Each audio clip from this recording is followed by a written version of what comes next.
I didn't know all of them. I think Charlene is here today, and I'm not sure. Is she here? And anyway, he loaded them up, came to Madison. Mr. and Mrs. Hilger Kunow both went to work, and then the kids all went to work. And Jackie was telling this group of Adventists in this church about Madison College. Well, you know, you can tell about it. And then she saw me in the back of the audience, and she was through. She said, "Oh, Mickey Rabuka knows about Madison College." She and I were probably the only ones in this crowd that knew about Madison College. There was a bond immediately. Now, I don't have to ask out here who in here knows about Madison College. This is a unique group. We all know about it. And so why are we, Bill Wilson asked a good question last night. Why are we here? And we're here because we have friends. I just tell you, I'm not here to hear the Madison story again. I've heard it for umpteen years. Now that's fine. We're going to have it a little later. And we've memorialized, we've eulogized, we've sanctified the Madison College story. And that isn't why we're here, although that's fine. We're going to hear it. We came for each other. That's why we came. Why does Larry Hawkins come from California? Why does Murthamore Howe, middle name trouble, come from Idaho? Last night I saw Henry and Lynn Bedford from Texas. They drove up that horrible 40, and it took them a long time to get here. Why Charlie and Edna? Why you come from Maryland? You know why you're here. Bill and Linda Graves. I don't see them here yet this morning. It was Bill's first, this is his first reunion. I kid him and tell him it's really two. This is his first, and since it's the final, it's the second. So that adds up to 2 reunions, I guess, doesn't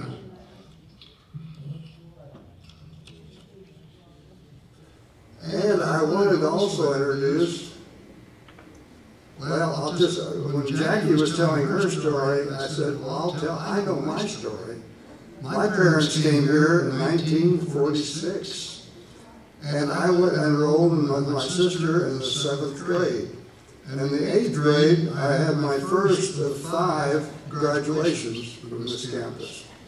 And our teacher in the 8th grade, and Jim Culpepper was in that class, Evelyn Myers. They're here. My sister Madeline's going to be here later in the afternoon. Our teacher is here from that 8th grade. Now, some of you met her last night, I think. Evelyn Emerson. She and her 3 daughters traveled from Montana, and they'll be here a little later, I'm sure, because we're going to get some pictures. And she shared with me she's 93.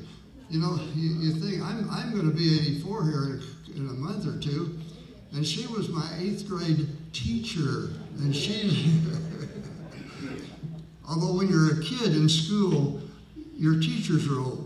It doesn't matter. She was probably 21, you know, but we were kids, so she was the teacher, and she was. Now, I had the privilege not only of going to school here with a lot of you, I worked in hospitals with a lot of you. You couldn't get rid of me. I'd show up a lot of places. I have 2 Madison nurses here who were my director of nurses when I was the hospital administrator. Edna Earl and Jefferson, Velma Smith over there, and Ella J. And this was not an Adventist hospital at that time. But I recruited her because I needed a good director of nurses.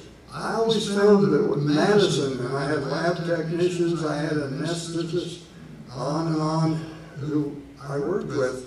Madison graduates knew how to work, and they knew how to care for people. So you never worried about it. They just fit right in and did the job. Bobby Jean, you were in the 7th grade with Mrs. Emerson, weren't you? Yeah, okay.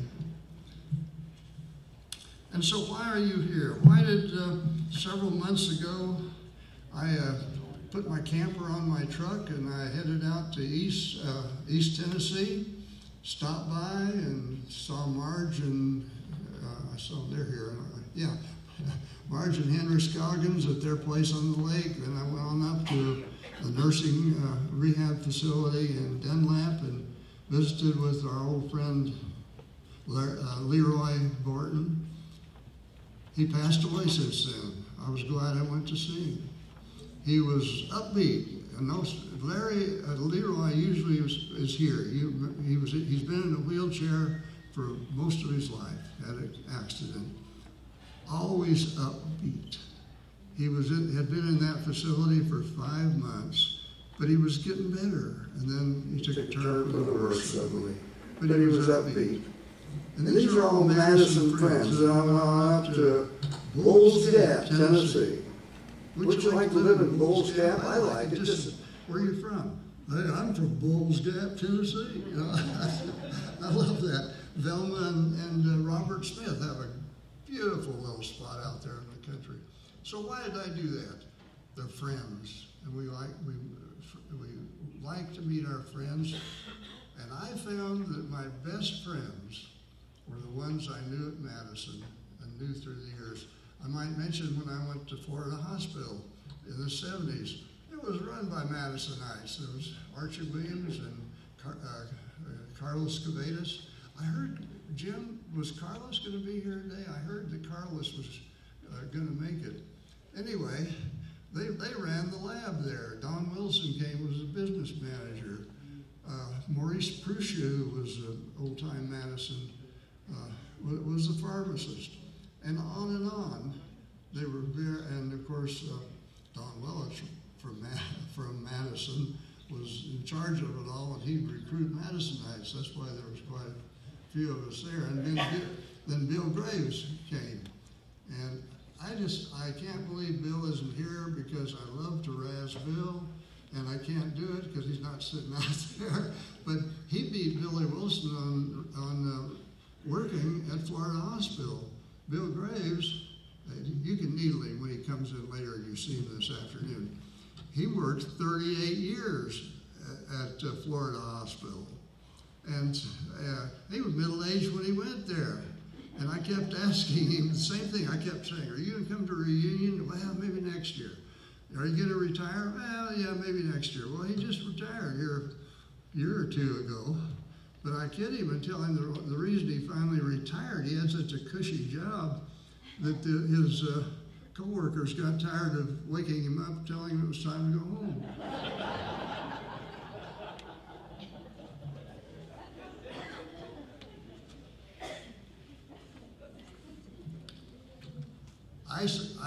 Maybe I'll be a little bit emotional, a little bit hokey, a little bit, we used to call it corny.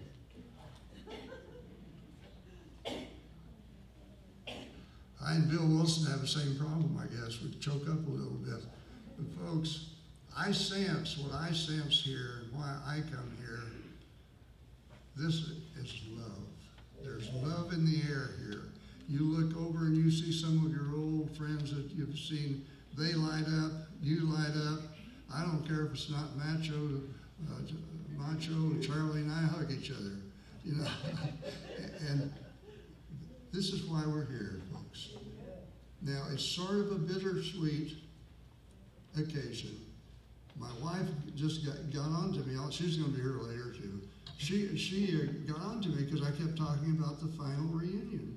She said, don't say that. Don't say that. You're being negative, you know.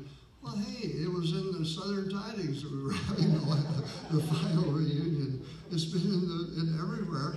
It's been in the survey, the final reunion. So it's there, folks. It's there.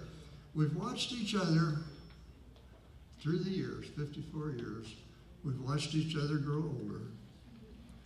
When I started coming here, I didn't have hardware in my knees. Incidentally, Edna Earl Meyer and I, we had knee surgery the same day. We didn't know it, but she's in Maryland, I'm down here, and on Facebook we found out we were both getting knee surgery. And Yeah, you had to. I had both mine partial the same day, so I didn't have to go through the next one. And I could hear pretty well for the first readings. Now I've got hearing aids in and still can't hear very well. And I had all my own teeth, I think, back then too. So we watched each other, and we love each other. And so the bittersweet is, it's a little bitter that this is the end. The sweet is, we've got today, and in the morning, I welcome you, enjoy it.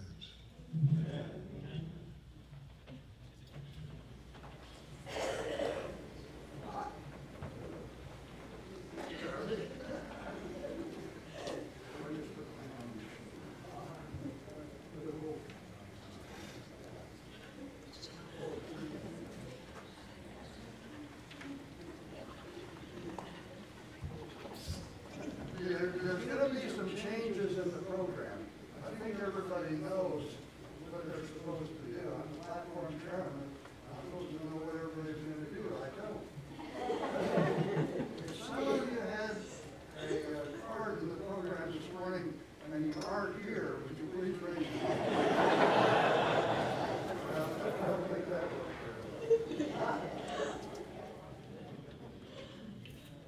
Hey, Norma. Why don't you come up here, honey? We both have wonderful, wonderful memories of Madison. And as we look out here, you know it does make a difference where we go. We have always found people from Madison. And there's just a wonderful bond there. No matter if you've never met them before, you found that they went to Madison, you had something in common, right? Come see us.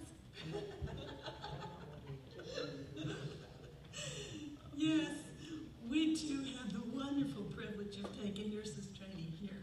Yes. Norma graduated 1 year before I did, 1962. And I tell them about your experience since you graduated from Madison, and you have been one powerful nurse. Well, Madison really, I thoroughly enjoyed. I was so happy that I was able to go here to Madison. For one thing, it's a self-supporting school, so you learn to work and you learn to enjoy it. Yeah. And right after I graduated from here, I ended up getting married after I had gone down to work at San Marcos. And anyhow, I ended up getting married, and then I went to Loma Linda. And this was very interesting. When I went to Loma Linda, I was just been married a couple of weeks, and I went and I applied for a job. And they said, do you have to have a uniform? And I said, yes. Said, well, would you mind going and getting it? Said, we've been really, really short on the medical floor, and we need a nurse today. And so, anyhow, I ran home, got my uniform on, came back to the hospital there, and then the head nurse says, I'm sorry, Miss Booth, but everything is just crazy today. She says, she says, this was the medical floor with 75 beds, and she says, I can't orient you to anything. She says, you'll find the room numbers on the wall. The beds are in the back. The 9 o'clock meds haven't even been given, and it was now 10 o'clock in the morning. And I tell you, if I had not worked and been trained here at Madison, that would have been really overwhelming. Mm-hmm. I never got any kind of orientation at Loma Linda the whole time I worked there. And so I just praise the Lord that I was able to go here to Madison, because it's, I just it gives you a,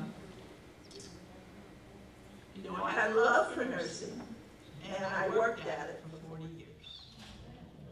And in intensive care, coronary care, all these different things. And I worked 22 years as a house supervisor there in Bozeman, Montana.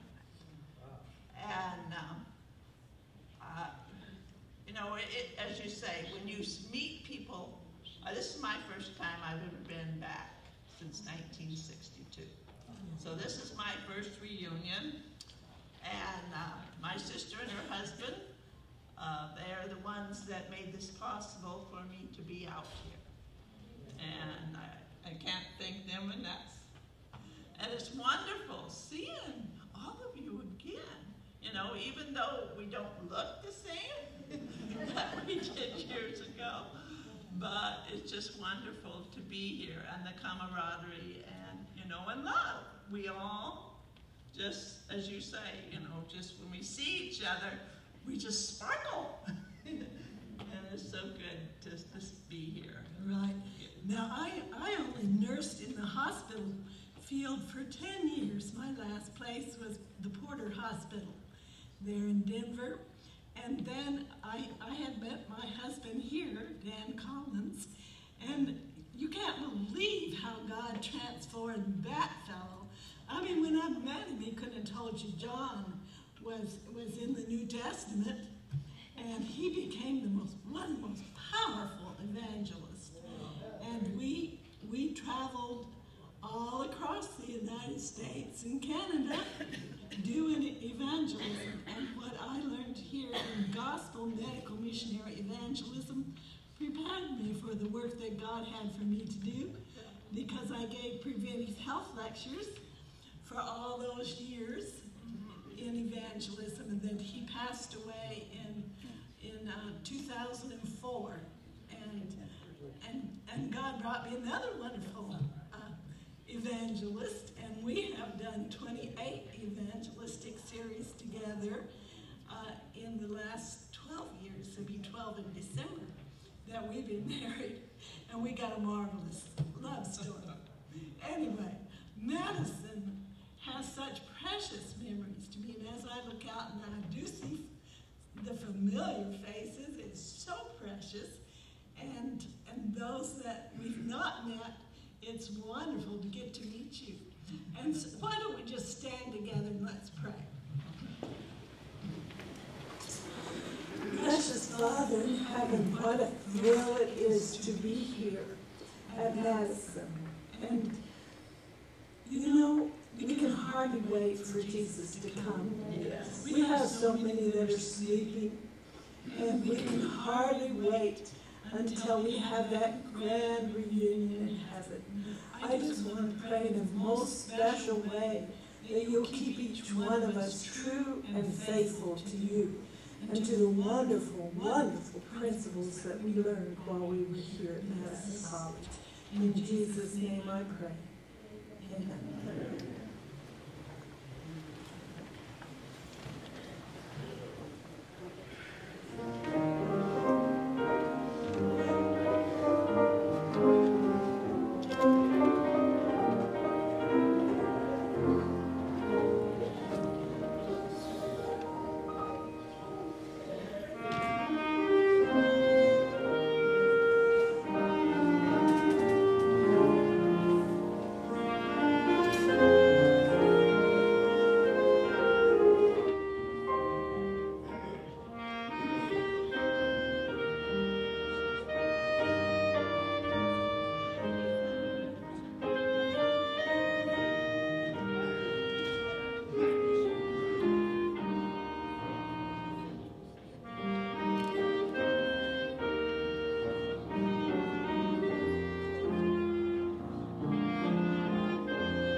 Good morning, happy Sabbath.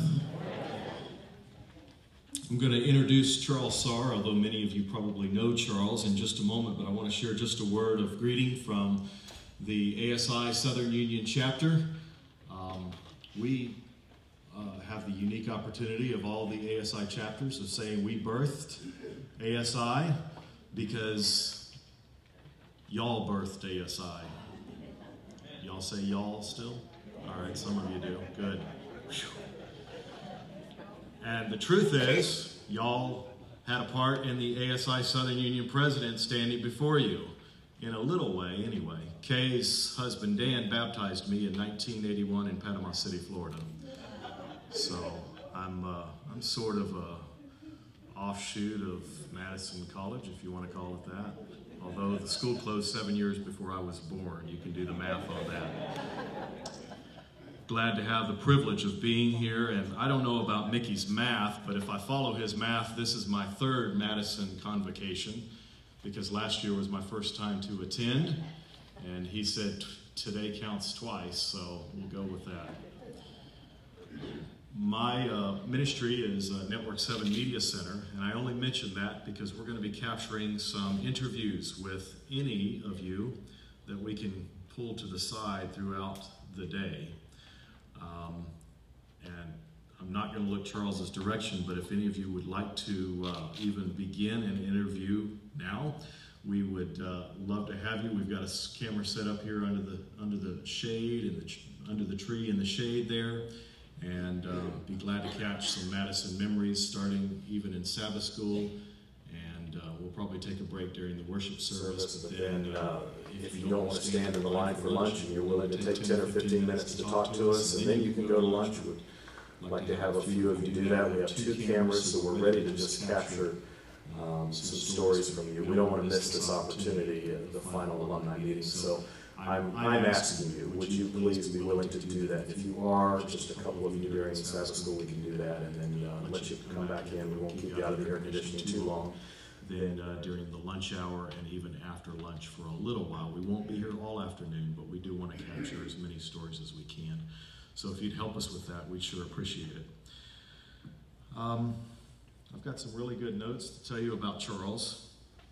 I think one of the coolest things I can tell you about is that he's been married to Wanda for 38 years, and he and Wanda make a pretty awesome team in the supporting ministry work. And you've been doing supporting ministry work for not all of that 38 years, about 28. And he's been a teacher. He graduated from Fletcher and Southern Matrimonial College. And I love in his notes that he put down that he's an amateur historian. Well, so am I. Albert's kind of a professional historian, so we'll look to him for the lead, but I love history, love church history. When I became the ASI chapter president, the very first thing that I did, the very next weekend, I came over here to Madison. I've been involved with ASI for many years, but I wanted to really know about Madison and who we are and what we are. Came over, Jim Klosser and Albert met me, and Jim Culpepper as well, and they gave me a tour and baptized me into the Madison experience for a day. We spent a day over here, and they walked me around the campus, and we went into the Heritage House. And fascinating. So I'm a fellow amateur historian as well. Probably what Charles wants you to know the most about him is that he is captivated by learning and seeing how God works and has worked through those who trust and commit their ways to God.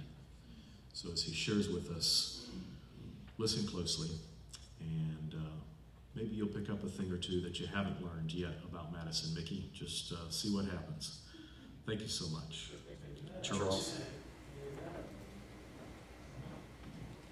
Good morning, saints.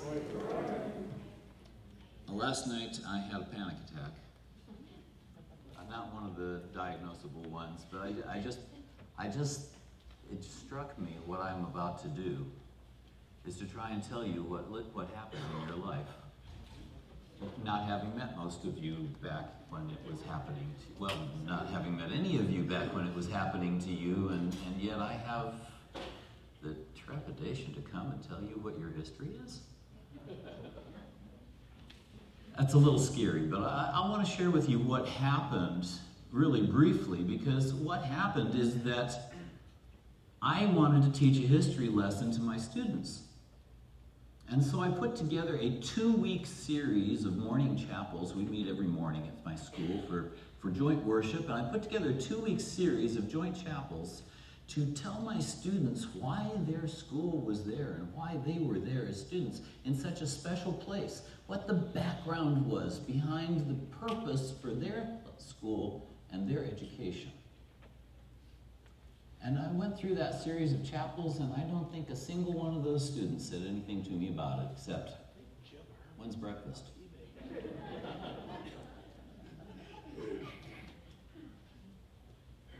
But my wife was aware of the fact that I was preparing these chapels. And she said, you know, I've got another place for you to share that. And then there was another place, and then there was another place.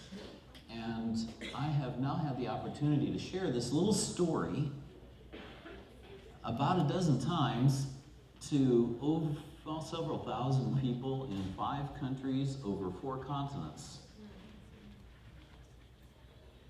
And there's a lesson in that, but I want to come back to the lesson, okay?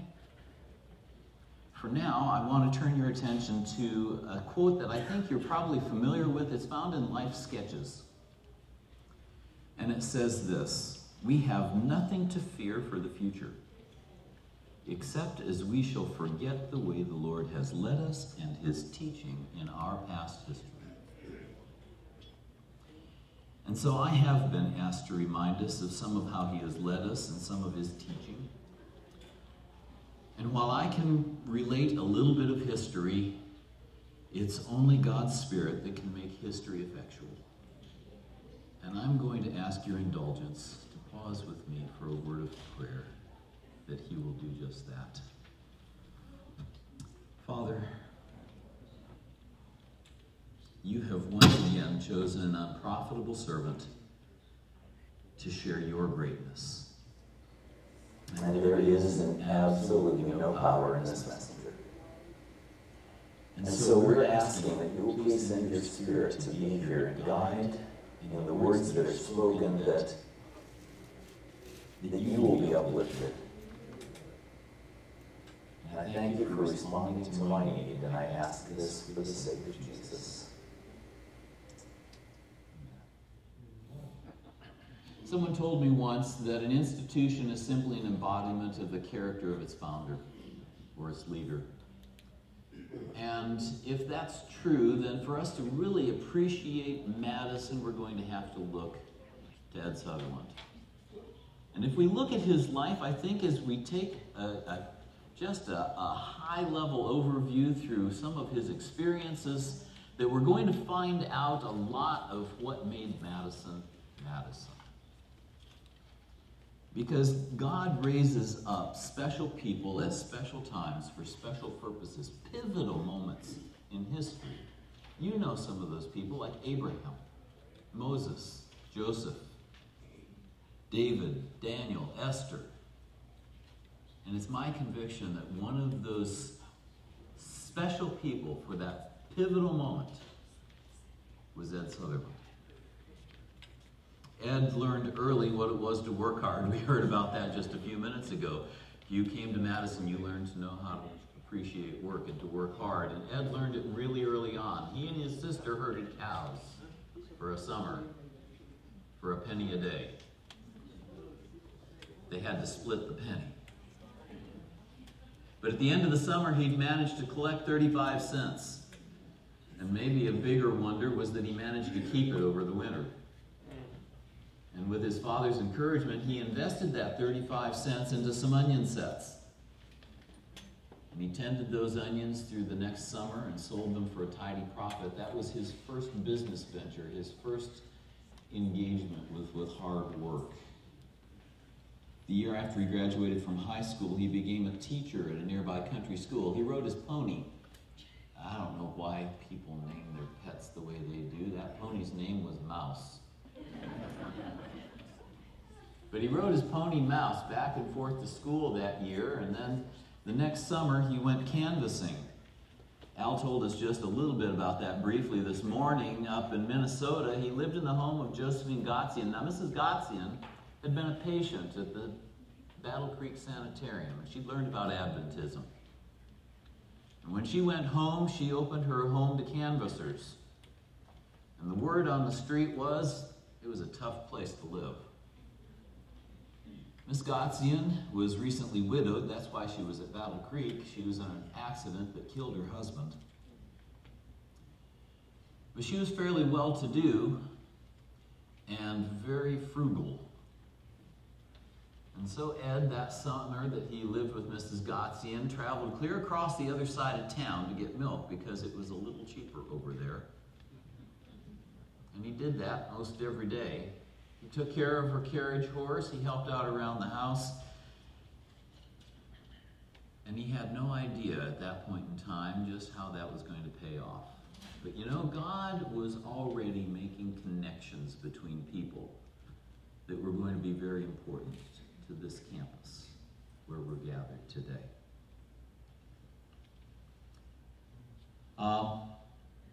That summer, Ed discovered that John Harvey Kellogg was starting a new medical program. It was a program where he wanted to bring young people into Battle Creek, give them a pre-medical course, natural remedies, if you would, as we'd call it today, and then send them off to medical school in order to train them. Ed decided that's what he wanted to do, and so he went home and told his folks, and his folks said, "No way. We're not going to have you going off to school. All you got to do is become a farmer. Get a little bit of land and take care of your family." Ed didn't see it that way, and so he sold his pony mouse to obtain the funds to be able to go to Battle Creek. He went to Battle Creek, got there, and found out the program had been canceled. There's only one other person that showed up for the program, and there wasn't enough people to make it worthwhile, so they canceled the program, and Ed found himself in Battle Creek without anything to do. So he looked back on that 1 year of teaching, and he said, there's a few things I need to learn. And he got connected with Professor Goodloe Bell. Professor Bell taught him a little more than just English. See, Professor Bell had a little different idea about education than a lot of people did. Professor Bell thought that education ought to be built on the principles of the Word of God. Not that everything you taught came directly out of the Word, but it all needed to line up with the principles of the Word. You had to have that foundation before you went on and learned something else. He also believed there was more to learning than what you put in your head. Also engaged what you did with your hands. So half the day they would learn English rhetoric and grammar, and the other half of the day they'd go out and work. Does that sound familiar? I have a hunch there's one or two of you might have experienced something like that in your past. If not all of you. Well, at the end of that year, Ed decided that he was going to go home and help out. He actually taught a couple of more years, but during the summer, when it was harvest time, he decided to help his dad, and his dad gave him the job of the straw monkey. Any of you do straw monkey? I saw a hand go up, and I'm not going to embarrass him by pointing it out. Straw monkey's the toughest job on the harvest. And everybody knew it, and that's why, well, Ed's mom and the other farmhands, they said, you shouldn't give that to Ed. Ed's gotten soft. He hadn't worked decently in quite a while. But his dad was hard. He gave him the straw monkey job, and Ed sang and prayed his way through that harvest season without any complaints. And at the end of the season, his dad said, you know, Ed, I think maybe you do have the right stuff. You can go to college.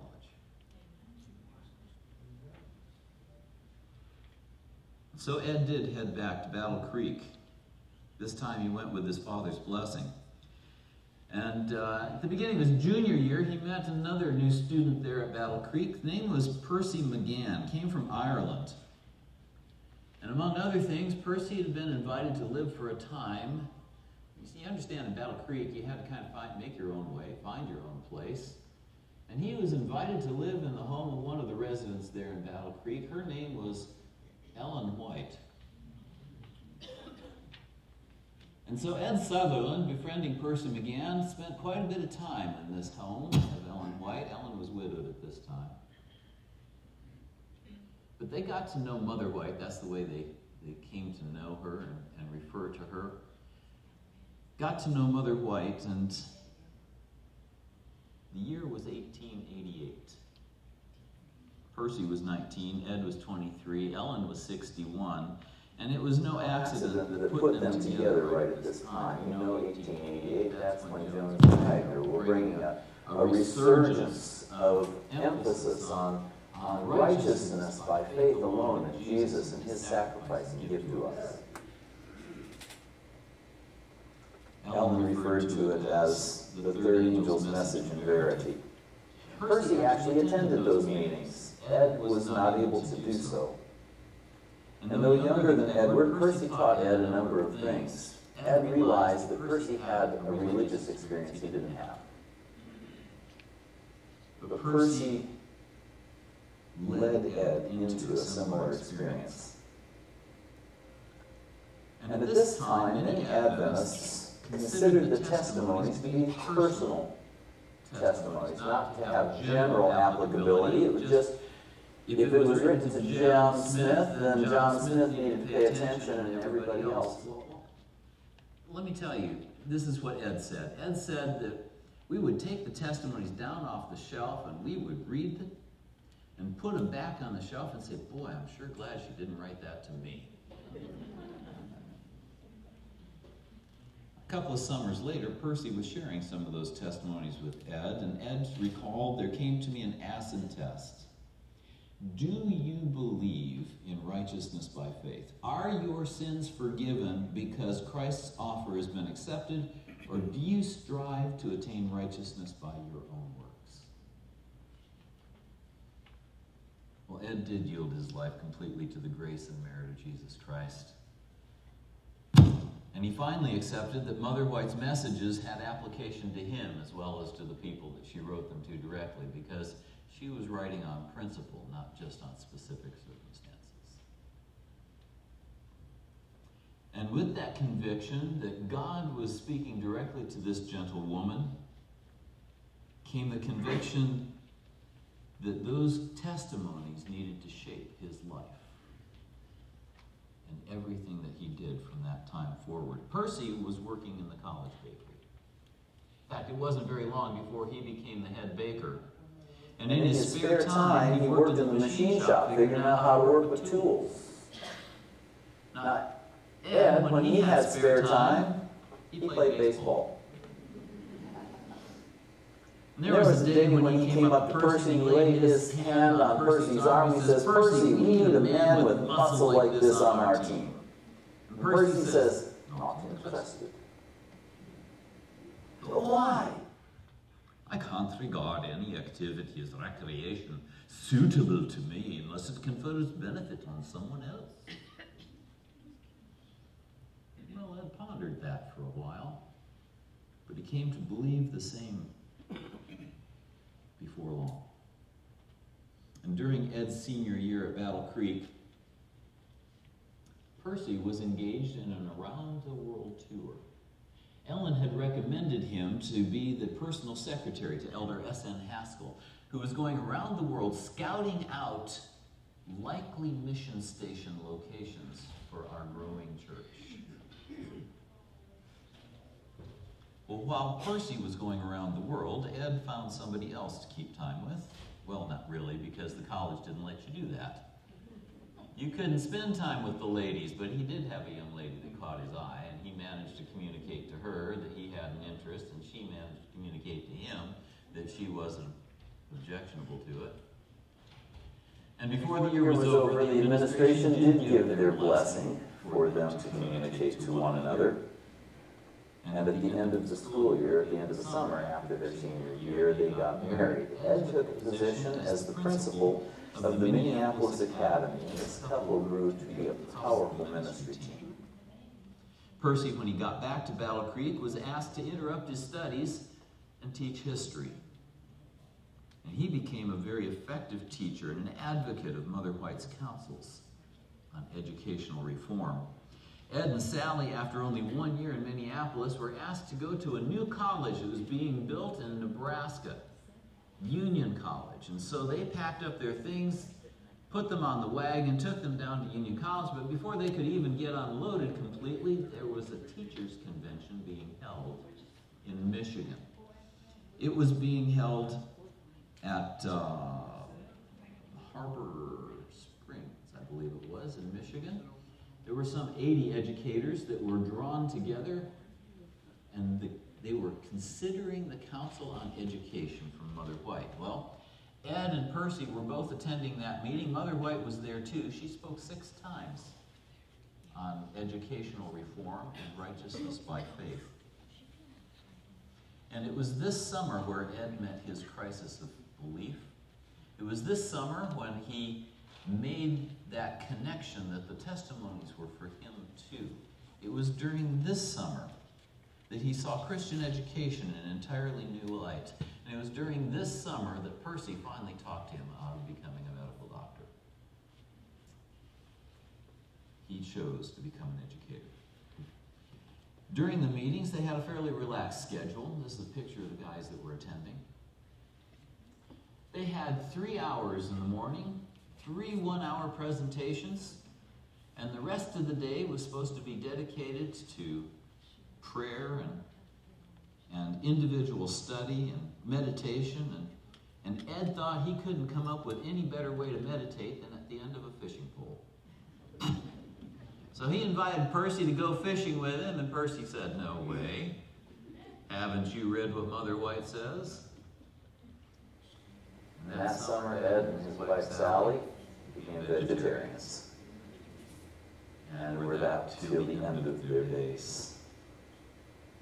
Ed was asked that summer also by the General Conference to go to Battle Creek to teach history. And I haven't put 2 and 2 together until just shortly ago. But you know who was teaching history up to that time?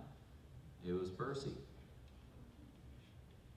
And they said, "Ed, we want you to teach history." And Ed said, "Okay." So they went back to Union College, took that stuff they hadn't fully unpacked, put it back on a wagon, and took it back to Battle Creek.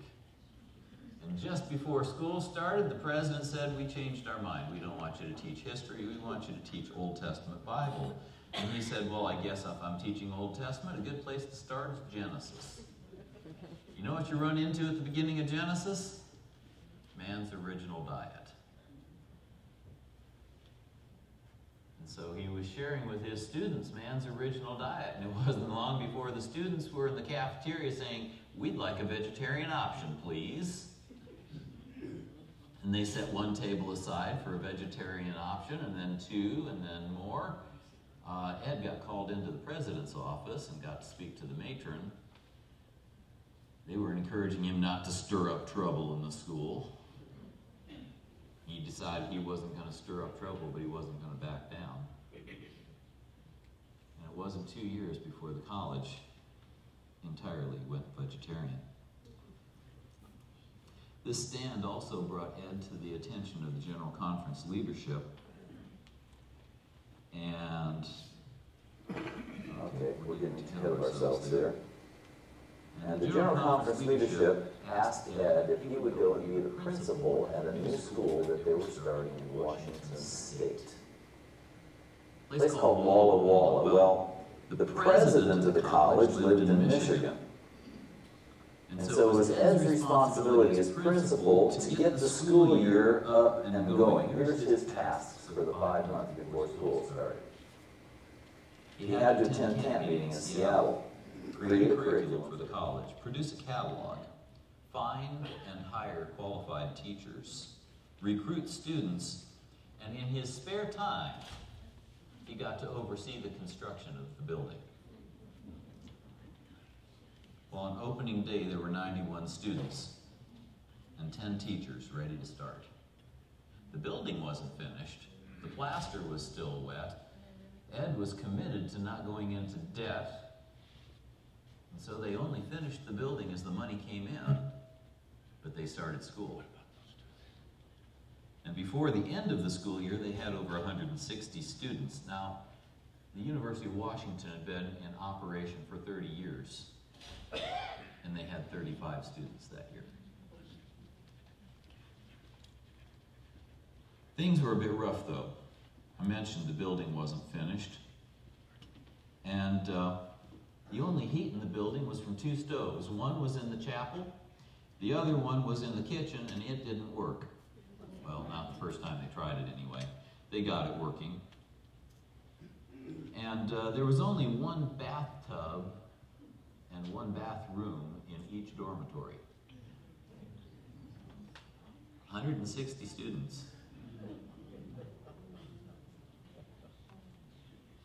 Well, the staff decided they could use a little help on this one, and so they wrote a letter to the General Conference and laid out to them some of the challenges that they were having, and they got a letter back from the General Conference that gave them detailed instructions on how to take a bath in a basin of water.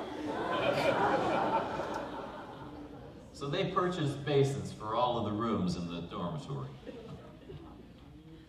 Ed was very intentional about educating his staff on Mother White's counsels. Mother White, you remember, at this time was down in Australia, and she was sending back letters on a fairly regular basis. Ed would take each one of those letters and would share it with his faculty. Occasionally, he would take them off on a retreat so they could get away from the day-to-day grind and they could focus on what those counsels were. And their question was consistently, what is that going to look like here? It wasn't, are we going to do this? It's how. What is that going to look like here? In fact, Mother White's testimonies were a constant topic of conversation all over campus.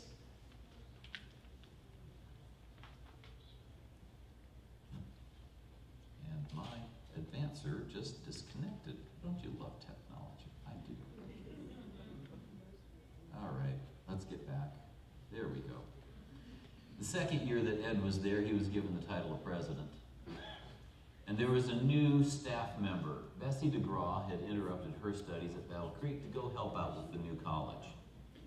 She was willing to do that on one condition, as long as they do not ask me to be preceptress. That's something akin to college dean, if you're not familiar with the term, the women's dean. So she arrived on campus, and Ed promptly said, I need you to be the preceptress.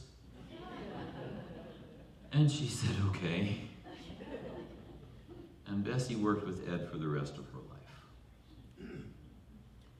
In February of 1897, Ed had been at Walla for a little more than 4 years. He went back and made a report to the General Conference about what was happening at the school. The General Conference didn't just get that report, they also got reports from Battle Creek and Union College. Those schools were having some problems. And so the General Conference brethren could clearly see that God had been blessing Edward's leadership. And they voted to move his leadership to their flagship institution, Battle Creek. The Battle Creek was located on only 7 acres of land in the middle of the city. Ed and Percy desperately wanted to move out into the country to be in compliance with Mother White's counsels. In the meantime, in order to get some agriculture going on the place, they plowed up the tennis courts and the baseball field. You can imagine there was a little bit of opposition to plowing up the baseball field. But there was also a great deal of support. And the reality is there was a revival swept through campus that year. Ed was getting letters from several churches requesting teachers to teach their children. He took those letters to the chapel meeting. And he said, is there someone be willing to interrupt your studies to go and teach these young people, teach them in an environment where they learn to know Jesus, in addition to learning to read and write and do their arithmetic? And nobody answered. Well, he wasn't one to be deterred, so the next day in chapel, he brought those letters back, and he says, well, I've still got these letters. Isn't there somebody that would be willing to interrupt your studies and go and help these precious children? And there's one young lady stood up, and then two more. And that was the beginning of our elementary school work in Adventist education. By March, there were 13 schools. The next year, there were 57 that were organized. Within 2 years, there were almost 150 elementary schools in operation, working with students who had either just graduated or were willing to interrupt their studies to go and teach these precious young people. Mother White unexpectedly announced her return from Australia. There were some issues she needed to tend to, and she determined to attend the February 1901 General Conference. She addressed that conference on a number of topics, and one of those topics was relocating of the college. After her comments, the General Conference committee met, and they voted to relocate. Well, Ed and Percy and Sally had been scouting out locations. They already had a place picked out. Mother White approved of the place. They purchased the property, and they moved the school to a place called Berrien Springs, Michigan. The new campus called for a new name. They called it Emmanuel Missionary College. The buildings weren't ready for school that year, so they started school in the jail. It had just been vacated because they moved the county seat to another place. And then through the winter, they built several small colleges on that property. Here's a picture of one of them. It was a very efficient efficiency. It had no electricity and it had no heat. Because that's what you're going to run into in some parts of the world when you go in mission service. And we don't want you getting comfortable and not knowing how to live when things are a little bit rough. Percy's wife, Ida, gave her entire inheritance to help starting construction on the school. Buildings were built only as the funds were available. Incidentally, this building is one that I believe my father lived in when he attended Emmanuel Missionary College. It was converted from the administration building into a dormitory. Progress on the campus was obvious and rapid, but there was opposition to the educational reforms. Enrollment had dropped. Mother White had predicted that that would be true. And with her support, Ed narrowly avoided being fired by the board. Percy's wife, Ida, who'd always been rather weak of constitution, took ill, and she died during the conference meetings of May 1904, leaving Percy with two small children. Ed and Percy had finally had enough. They tendered their resignations, and they headed south. In fact, before the school year was over, Ed found himself on Edson White's paddle wheel floating evangelistic center, the Morning Star. You know this story better than I do. The boat broke down just down here over the hill. And Ed recognized the place as Neely's Bend. Mother White wanted to go see a farm nearby. Ed had seen it. He wasn't interested, but he would go with Mother White. The place looked worse than he'd remembered. Mother White seemed enamored with it. Why, it looks like a place I've seen in vision, and Ed's heart sank. No sooner had they picked up Percy than Mother White called Ed and Percy to her cabin. Well, Brother McGann, I saw your farm today, and I walked all around it. I'm convinced God wants you and Ed Sutherland to have that place. It's the kind of place that's been shown to me in vision. What do you think of it? I think of it as little as I can. It's too big and we don't have the money. Well, I'm sorry. Because it seems to me the Lord intends that you shall have that place. And a few days later, Ed and Percy returned to the farm. Ed shared with Percy, oh, I wish I had some honorable and Christian way to get out of this whole thing without showing a lack of faith in the testimonies. And they wrestled with that decision for the rest of the day. But at the end of the day, Percy summed it up. He said, Ed, we're in it. And we're in it voluntarily. Mrs. White is with us. God is leading us. He'll show us the way. So they shared their decision with Mother White. She was pleased. I'll do anything I can to help you, she said. Tell your story to the people. They will help you. I'll recommend your works. And I'll come on your board if you'd like. And that last statement bore great significance. Because as you know, it was the only board she ever served on. And she served on it until the year before she died. Ed went north to consult with his Aunt Nell. You know, Mother D. She was a keen businesswoman. She thought the idea was harebrained. But she noted Ed's determination to follow Mother White's counsel, and so she agreed to at least accompany him down to Nashville. They got on the next train. There was a welcoming party at the train station, and Mother White was part of that party. They discovered the price had been raised another $1,000, and Mother D said, well, I'm glad we're not going to take the place. Glad? Do you think I'd let the devil beat me out of a place for $1,000? Pay the $1,000, it's cheap enough. And then Mother White turned to Mother D. Nell, you think you're almost old enough to retire. If you'll look after these boys and guide them and support them in what the Lord wants them to do, the Lord will renew your youth, and you'll do more in the future than you've accomplished in the past.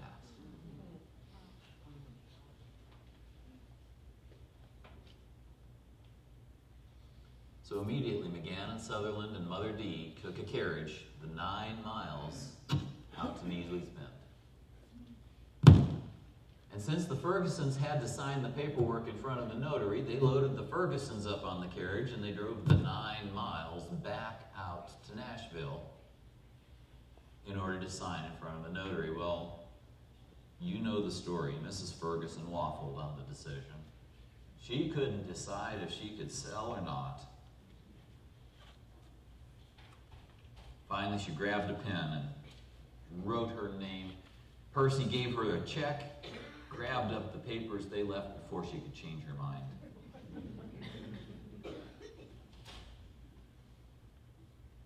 My remote just died. We'll get it back here in a moment. The Fergusons didn't vacate the place immediately, so they had to kind of find wherever they could to stay. And there was an upstairs apartment over at the carriage house. Came to be known as Probation Hall. You could manage it, you could manage anything.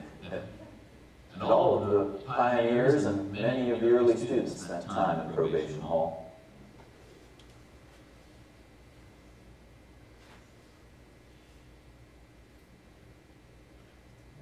The remote just went down again. You need to go over and advance that slide. Oh yeah, there's the $13. They loaded themselves a salary of $13. $13 was, go a little further back then than it goes today. Today, if you put it in today's money, it would be about $300 a month. And they kept that $300 a month for at least the next 10 years. Now, in fairness, I should tell you that it was also policy at the end of the year, if the school had made a profit, to share that profit with the faculty. And in some years, they'd get as much in profit sharing as they'd made in wages through the year. But there were other years that they didn't get so much. And their month-to-month living was $13. Things were, a little rough. They had corn. There was corn in the cribs. They had cows. They had some milk. And you've heard the stories of how Ed would churn the butter, and Bessie would take it into town and sell it. That's how they got some of their cash flow. So they had skim milk, and they had cornbread. They did that first year, bring some preserved fruits down with them from EMC. But The diet was a little sparse. In fact, they had milk toast a lot. You know, toast broken up into pieces with some skim milk poured over it. And someone decided that they wanted to broaden the diet just a little bit, so they created a new delicacy, a dish called brewis. Brewis. Brewis was tiny pieces of toast with skim milk poured over it. Well, part of every day was spent in studies, part of it was spent in practical activities, and the goal was to produce students that were literate, could grow their own food, build their own buildings, deal with the daily challenges of a farm, a school, and a church. Then they could go start their own place. And you know they did. Many did, in fact, even within the first few years of operation. In 1908, there was a problem came to campus. Dr. Lillian, that was Percy's new companion, reported the situation on campus. It was smallpox. And the campus was promptly quarantined. Now, the death rate from smallpox is typically about 30%. There were 8 cases on campus, and Mother D, with her fledgling nurses, didn't lose a one.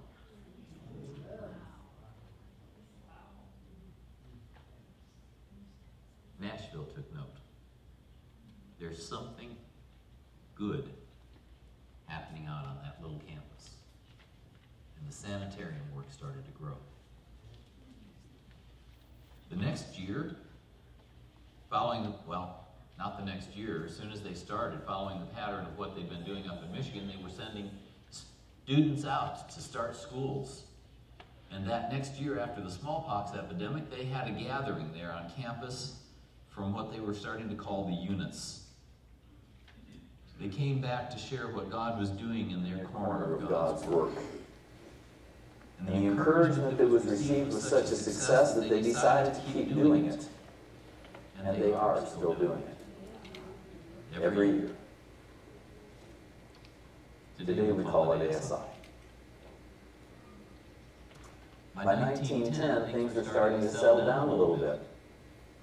They had gotten through the worst of their growing pains, and Ed decided to go back to school and become a doctor. Percy had never shown any interest, but he decided at the last minute to join him. And so they went together. I didn't include the picture, but they rode on a motorcycle, a 1910 Indian, back and forth to medical school. And when they graduated, there were demands of a new place called the College of Medical Evangelists, you know it today as Loma Linda, were such that Percy felt, as much as he didn't want to leave, he needed to go. And so Percy left his beloved Madison.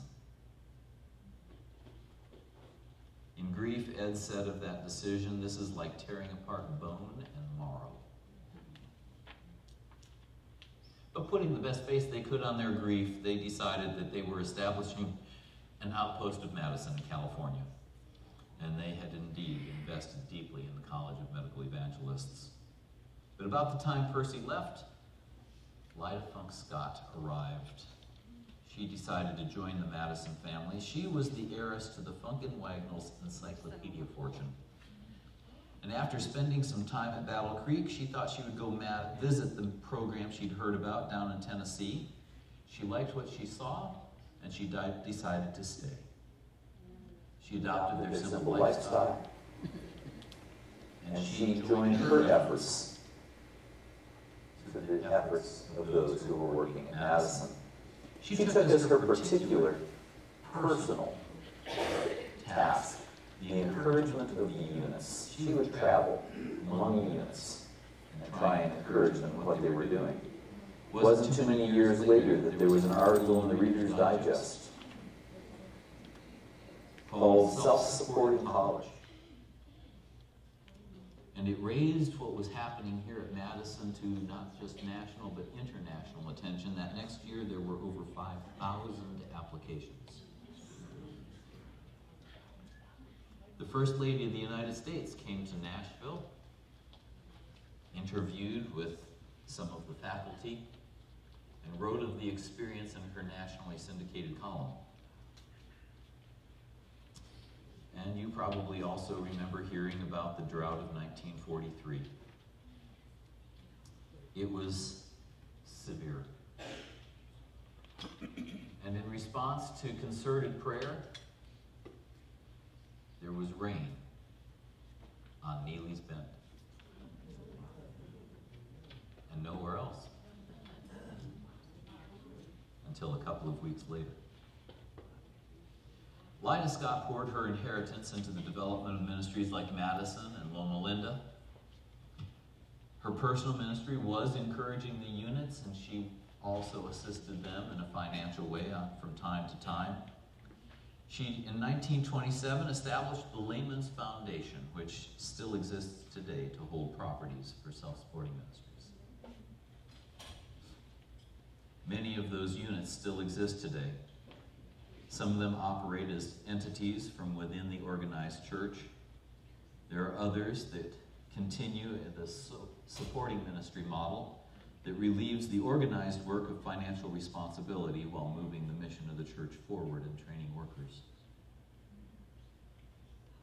The Layman Foundation, in turn, launched the E.A. Sedland Education Association. That took place in 2002 with 7 schools. Today there are 16 existing in 3 continents. The work of Madison is continuing to grow. In fact, I want to say just a word about that little book, Madison, God's Beautiful Farm. You're familiar with it, I think. I have personally seen copies of that book in Romanian, Spanish, Portuguese, and Korean.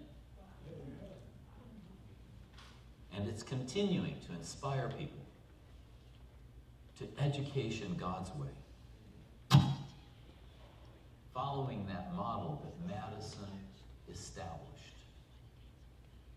And new schools continue to spring up. In fact, last week I was at one of them in Korea, another one starting this fall in Romania. But I want to take us back to Ed Sutherland. No reformer starts out to be a reformer. Each reformer simply starts out to be true to revelation and to duty. Being true to duty may well lead to reform for the individual and for those that the individual influences. And Ed Sutherland was no different. He did not strike out to change the face of education or the face of Adventism. But by pursuing true ministry, he accomplished both. I'd like to think in a similar way, this story that I'm sharing with you, which just started out as a simple history lesson for the students at my little school, has become a story of inspiration and of dedicated service that has now been shared around the globe. I want to close my comments today with some words from Lida Scott. She shared these words when she was reporting to the representatives assembled from the units in 1934. And I will now be quoting. Recently, some of the graduates of Madison College have had a real experience in helping establish a unit in Alabama. Working in cooperation with the Mississippi-Alabama Conference, none of them are promised salaries. These they must earn for themselves. There are 2 others of our graduates who have gone to 2 little church schools in needy Mississippi areas. As an encouragement to those who are studying the self-supporting cooperative plan of the units, I would like to say this. There are units who need reinforcements. There are places still available to earnest groups of people capable of working together effectively in cooperation and able to support themselves. The Lord has faithful men with money being prepared in hidden places who will respond to his call in the fullness of time. To illustrate, I came across one of these hidden ones. She said, if some with vision and a will and a muscle will respond, I will furnish the money. She could not get young folks with the will to work and the determination to stick it out through thick and thin. This woman had been waiting and praying for more than 20 years. It is easier to raise the means than it is to raise the men. The night is coming when no man can work. Before the shadows deepen into darkest midnight the world has ever seen, some must answer the call, saying, here am I, send me.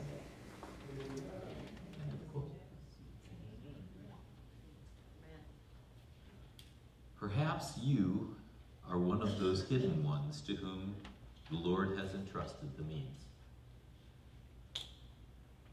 Perhaps your story of Madison and what it did to equip you to work faithfully in some little corner of God's work will inspire another generation to be the reinforcements or the pioneers in the units around the globe. Whatever your place, whatever your part, may each one of us here respond. Here am I. Send me.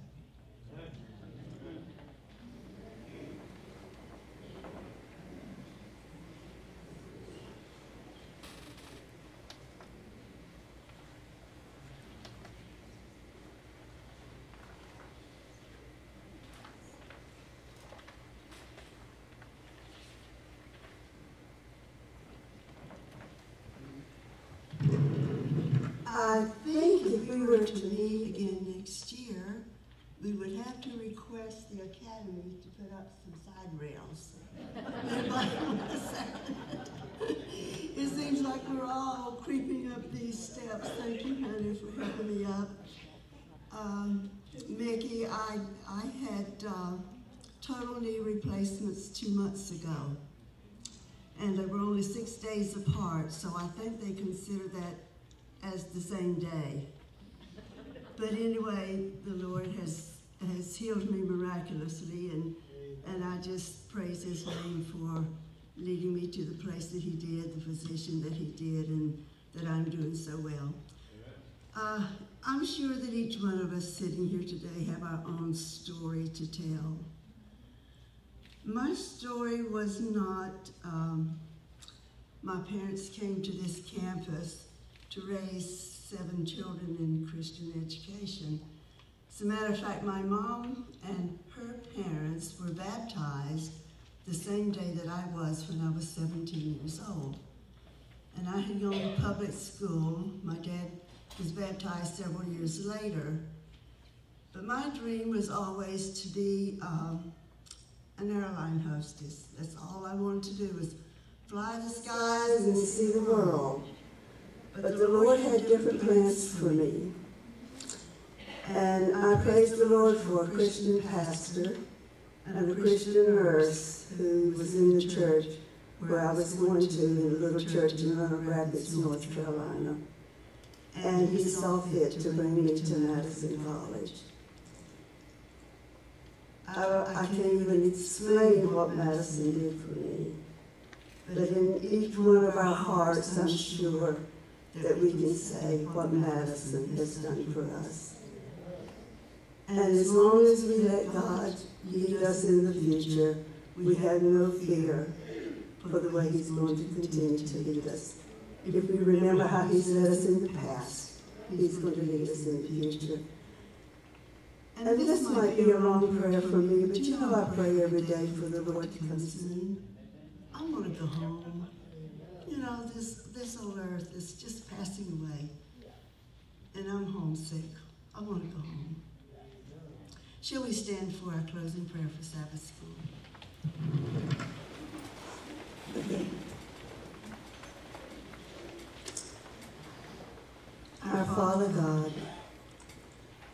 I want to thank you once again for letting us come before your presence, before your throne of grace and mercy and love.